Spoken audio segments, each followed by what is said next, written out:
गुरु रूप गुरु जी की साजी नवाजी साध संगत जीओ।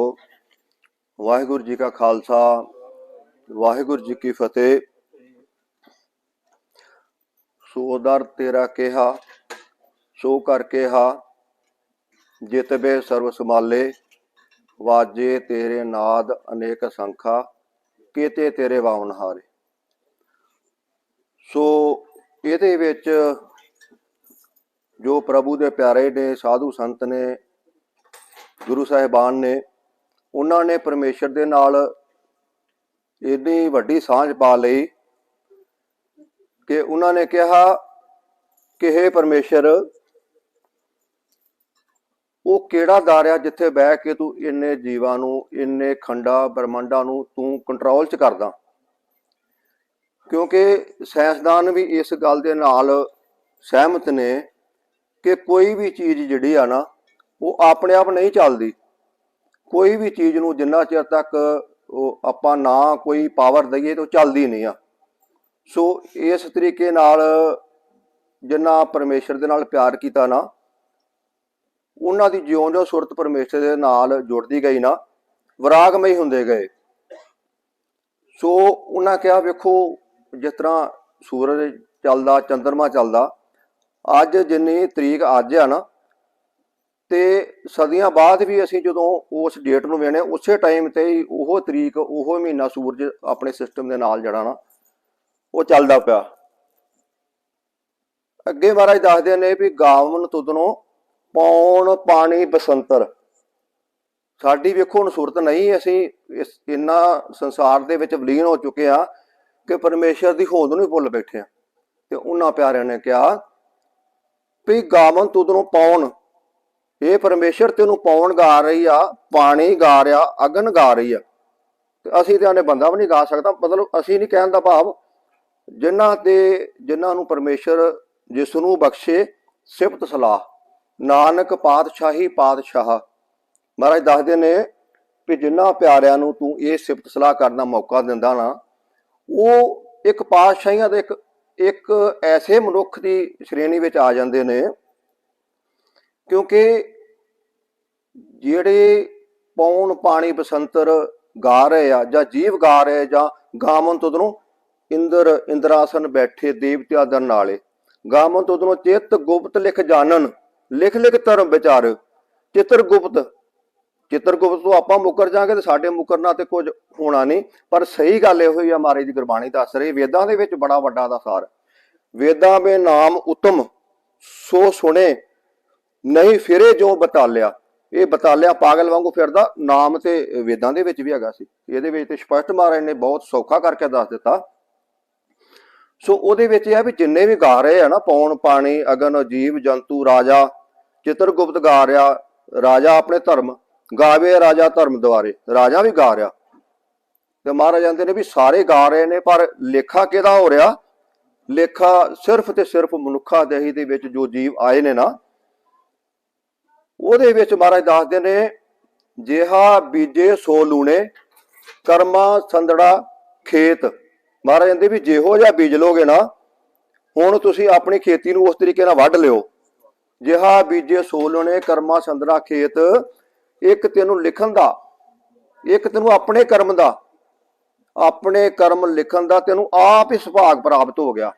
की लिखदा उत्ते चंगा लिखेगा तो चंगा तेनों मिल जाएगा वह फल तो माड़ा लिखेगा तो माड़ा मिल जाएगा।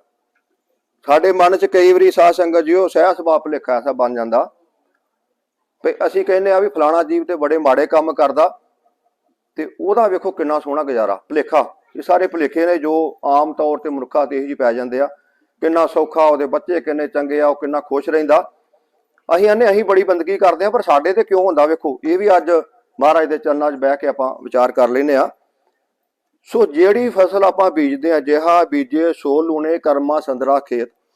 सो जिहड़ी फसल असीं अज बीजदे ना वाहिगुरू जी अज कणक बीजी आ ते उसे वेले कवे भी कणक दा मैनूं झाड़ मिल जू नहीं 6-7 महीने लगदे।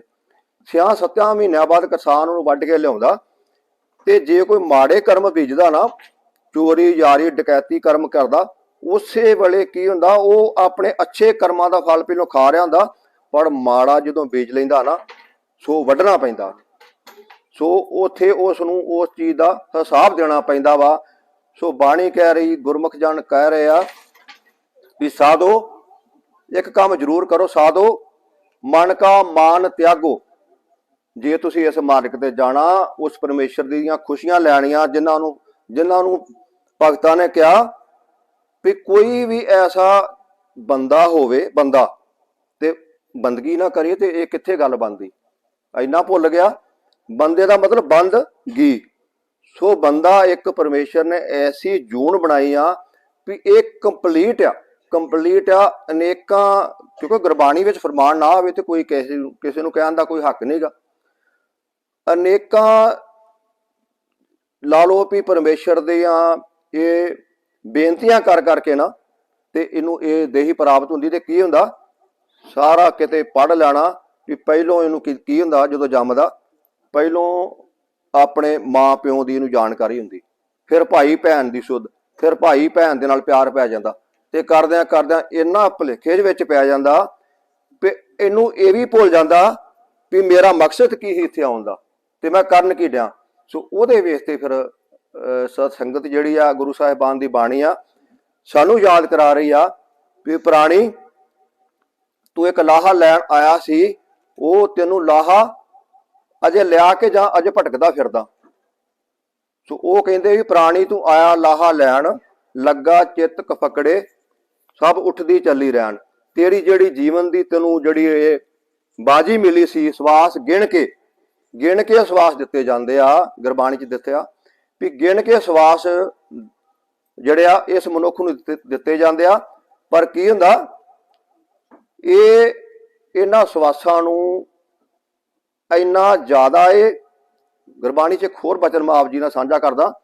ਮਹਾਰਾਜ ਦੱਸ ਰਹੇ ਨੇ, ਉੱਦਾਂ ਕਿਸੇ ਨੂੰ ਕਹੀਏ ਨਾ ਵੀ ਤੂੰ ਮੂਰਖ ਆ ਤੇ ਜਿੱਡਾ ਵੀ ਮਰਜ਼ੀ ਧੀਰਜ ਵਾਲਾ ਹੋਵੇ ਗੱਲ ਪੈ ਜੂਗਾ ਵੀ ਤੇਰੀ ਕਿਸ ਤਰ੍ਹਾਂ ਹਿੰਮਤ ਪਈ ਮੈਨੂੰ ਮੂਰਖ ਕਹਿਣ ਦੀ। ਪਰ ਗੁਰਬਾਣੀ 'ਚ ਮਹਾਰਾਜ ਕਹਿ ਰਹੇ ਜੇ, ਮਹਾਰਾਜ ਕਹਿੰਦੇ ਮੂਰਖਾਂ ਸਿਰ ਮੂੜ ਹੈ ਜੋ ਜਪੇ ਨਹੀਂ ਨਾਓ। ਤੇ ਅਸੀਂ ਆਪ ਹੀ ਵੇਖ ਲਈਏ ਵੀ ਸਵੇਰ ਤੋਂ ਸ਼ਾਮ ਤੱਕ ਅਸੀਂ ਜਪਦੇ ਆ ਤੇ ਗੁਰਬਾਣੀ ਅਨੁਸਾਰ ਤੇ ਕਿਹਾ ਵੀ ਮੂਰਖ ਆ। ਕਿਉਂਕਿ ਵਡਮੁੱਲੇ ਸਵਾਸ ਅਜਾਈ ਜਿਨ੍ਹਾਂ ਨੂੰ ਇਸ ਦੇਹੀ ਕੋ ਸਿਮਰੇ ਦੇਵਤੇ ਵੀ ਅਰਦਾਸਾਂ ਬੇਨਤੀਆਂ ਕਰਦੇ, ਜਿਨ੍ਹਾਂ ਦੀ ਆਪਾਂ ਪੂਜਾ ਪੂਜਦੇ ਫਿਰਦੇ ਆ। ਦੇਵਤੇ ਵੀ ਕਹਿੰਦੇ ਹੈ ਪਰਮੇਸ਼ਰ ਇਸ ਪੌੜੀ ਤੇ ਜੋ ਨਰ ਚੁਕੇ ਆਏ ਜਾਏ ਦੁੱਖ ਪਾਏ ਦਾ। ਦੇਵਤੇ ਵੀ ਕਹਿੰਦੇ ਆ ਕਿ ਪਰਮੇਸ਼ਰ ਸਾਨੂੰ ਇੱਕ ਵਾਰੀ ਦੇਹੀ ਬਖਸ਼ ਦੇ, ਅਸੀਂ ਰਹਿੰਦਾ ਹੋਇਆ ਸਫ਼ਰ ਪੂਰਾ ਕਰਕੇ ਤੇ ਫੇਰ ਤੇਰੇ ਕੋਲ ਵਾਪਸ ਆਵਾਂਗੇ ਕੰਪਲੀਟ ਕਰਕੇ। ਤੇ ਇੱਥੇ ਆਣ ਕੇ ਫਿਰ ਇੰਨਾ ਬੰਦਾ ਇੰਨਾ ਰੁੱਝ ਜਾਂਦਾ, ਇੰਨਾ ਭੁਲਾ ਦਿੱਤਾ ਜਾਂਦਾ ਵਾ ਤੇ ਇਹਨੂੰ ਉਸ ਸਮੇਂ ਦਾ ਫਿਕਰ ਨਹੀਂ ਆਉਂਦਾ। ਤੇ ਫਿਰ ਅੰਤ ਸਮੇਂ ਇਹ ਤਿਸ਼ਨਾ ਵੱਡਾ ਰੋਗ ਲੱਗਾ, ਤਿੰਨੀ ਜਨਮ ਜੂਏ ਹਾਰਿਆ। ਇਹ ਜਨਮ ਜਵਾਰੀਏ ਦੀ ਤਰ੍ਹਾਂ, ਜਿਸ ਤਰ੍ਹਾਂ ਜਵਾਰੀਆ ਹੁੰਦਾ ਨਾ, ਪਹਿਲੋਂ ਬੜੇ ਆਨੰਦ ਲੈਂਦਾ ਵੀ ਮੈਂ ਖਰੇ ਸਾਰੇ ਪੈਸੇ ਲੁੱਟ ਕੇ ਲੈ ਜਾਣੇ, ਤੇ ਮੁੜ ਕੇ ਜਦੋਂ ਹਾਰ ਕੇ ਜਾਂਦਾ ਨਾ, ਆਂਦੇ ਉਹਨੂੰ ਵੇਖ ਲਿਓ ਜਰਾ ਕਿ ਤੁਹਾਨੂੰ ਆਪੇ ਸਮਝ ਲੱਗ ਜੂਗੀ ਵੀ ਮੁੜ ਕੇ ਹੱਥ ਮਾਰਦਾ ਜਾਂਦਾ ਵੀ ਇਹ ਕੀ ਬਣਿਆ, ਪੈਸੇ ਵੀ ਗਵਾਏ ਤੇ ਜਵਾਰੀਆ ਵੀ ਖਵਾਇਆ ਤੇ ਬਣਿਆ ਕੀ। ਸੋ ਉਹ ਮਹਾਰਾਜ ਨੇ ਸਾਫ਼ ਦਾ ਕਹਿ ਦਿੱਤਾ, ਇਹ ਤਿਸ਼ਨਾ ਵੱਡਾ ਰੋਗ ਲੱਗਾ, ਤਿੰਨੀ ਜਨਮ ਜੁਗੇ ਹਾਰਿਆ। ਤ੍ਰਿਸ਼ਨਾ ਦਾ ਰੋਗ ਇਹਨੂੰ ਲੱਗ ਗਿਆ। ਤ੍ਰਿਸ਼ਨਾ ਦਾ ਜੋ ਰੋਗ ਕੀ ਲੱਗ ਗਿਆ, ਆ ਵੀ ਮੇਰਾ, ਆ ਵੀ ਮੇਰਾ, ਆ ਵੀ ਮੇਰਾ।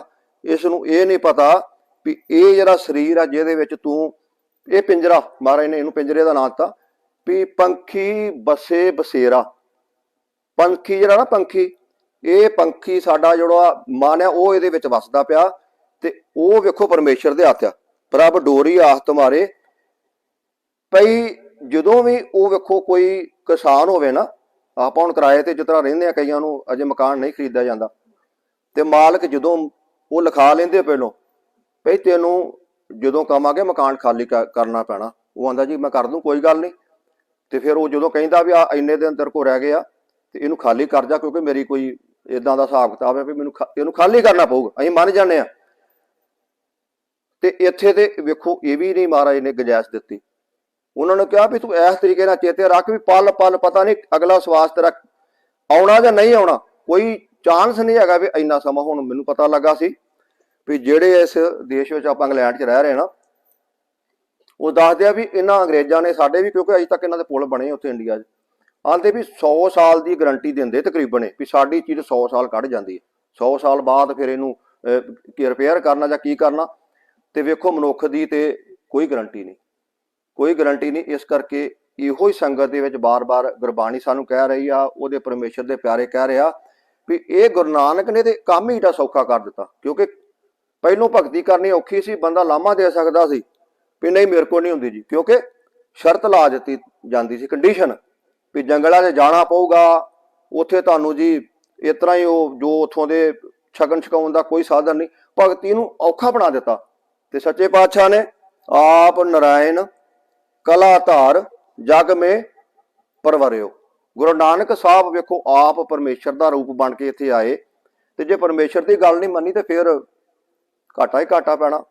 ਸੋ ਮਹਾਰਾਜ ਨੇ ਕਿਹਾ ਵੀ ਨਹੀਂ ਨਹੀਂ, ਉਹਨਾਂ ਨੂੰ ਪਤਾ ਸੀ ਵੀ ਹਰ ਜੀਵ ਪਰਮੇਸ਼ਰ ਨੂੰ ਮਿਲਣਾ ਚਾਹੁੰਦਾ, ਕਿਉਂਕਿ ਇਸ ਸੰਸਾਰ ਤੇ ਨਾ ਸੁੱਖ ਨਹੀਂ ਹੈਗਾ।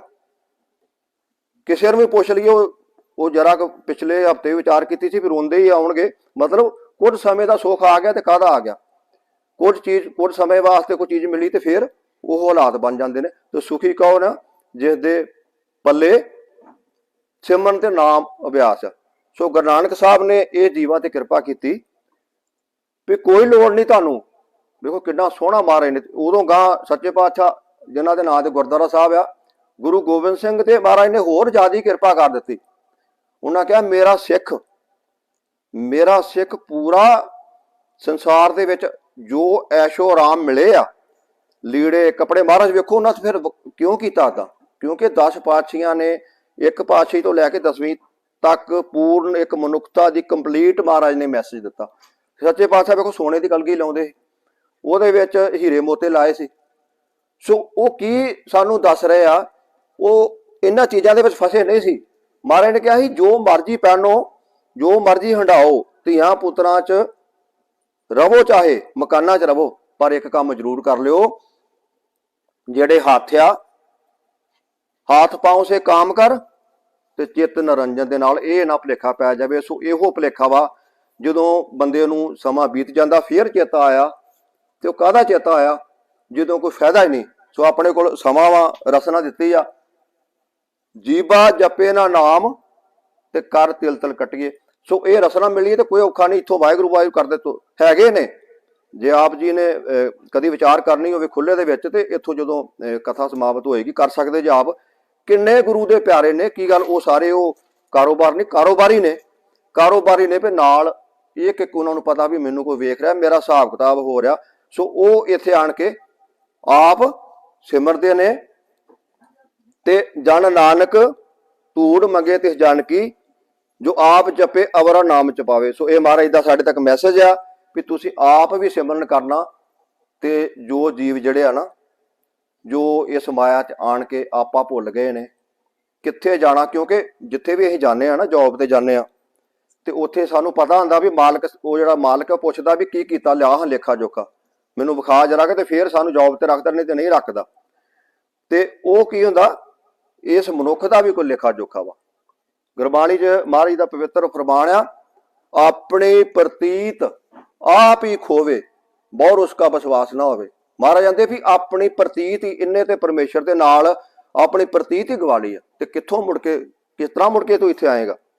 ਸੋ ਇਹ ਬਾਰ-ਬਾਰ ਸਾਨੂੰ ਸੱਚੇ ਪਾਤਸ਼ਾਹ ਹੁਕਮ ਵੀ ਕਰ ਰਹੇ ਆ, ਨਾਲ ਇਹੋ ਜਿਹਾ ਵੀ ਕੰਮ ਕਰ ਰਹੇ ਆ ਵੀ ਕਿਤੇ ਭੁੱਲ ਨਾ ਜਾਣਾ ਇਸ ਸੰਸਾਰ ਦੇ ਵਿੱਚ ਆਣ ਕੇ।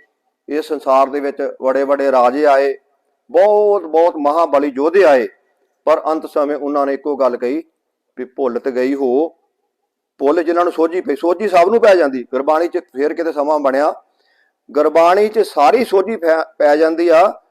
ਉਹ ਪੜ੍ਹ ਲਓ ਭਗਤ ਤਰਲੋਚਨ ਜੀ ਦੀ ਬਾਣੀ, ਜਿਹਦੇ ਵਿੱਚ ਉਹਨਾਂ ਨੇ ਸਾਰਾ ਕਲੀਅਰ ਕਰਤਾ। ਸਿਰਫ 1.5 ਪੰਨੇ ਦਾ ਉਹਨਾਂ ਦਾ ਮਹਾਰਾਜ ਦਾ ਸਾਰਾ ਸ਼ਬਦ ਆ ਵੀ ਅੰਤ ਸਮੇਂ ਜੋ ਸਿਮਰਦੇ ਸਾਨੂੰ ਕਿਹੜੀ ਜੂਨ ਮਿਲਦੀ। ਜੇ ਅਸੀਂ ਕਹਿ ਦਈਏ ਨਹੀਂ ਜੀ ਏਦਾਂ ਹੁੰਦਾ ਹੀ ਨਹੀਂ, ਸਾਡੇ ਕਹਿਣ ਨਾਲ ਤੇ ਨਾ ਕਹਿਣ ਨਾਲ ਕੁਛ ਨਹੀਂ ਹੋਣਾ, ਜੋ ਮਹਾਰਾਜ ਕਹਿ ਰਹੇ ਉਹ ਹੋਣਾ।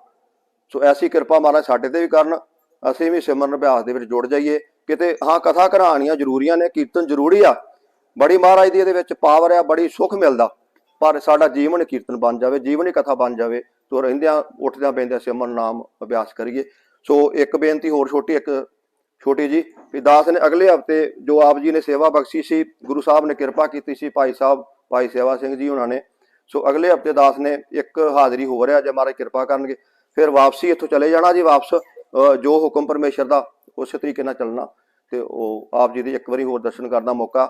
ਸੋ ਆਪ ਨੇ ਕਿਰਪਾ ਕਰਨੀ ਆ ਵੀ ਅਗਲੇ ਹਫਤੇ ਵੀ ਇਸ ਤਰ੍ਹਾਂ ਦਰਸ਼ਨ ਦੇਣੇ ਆ।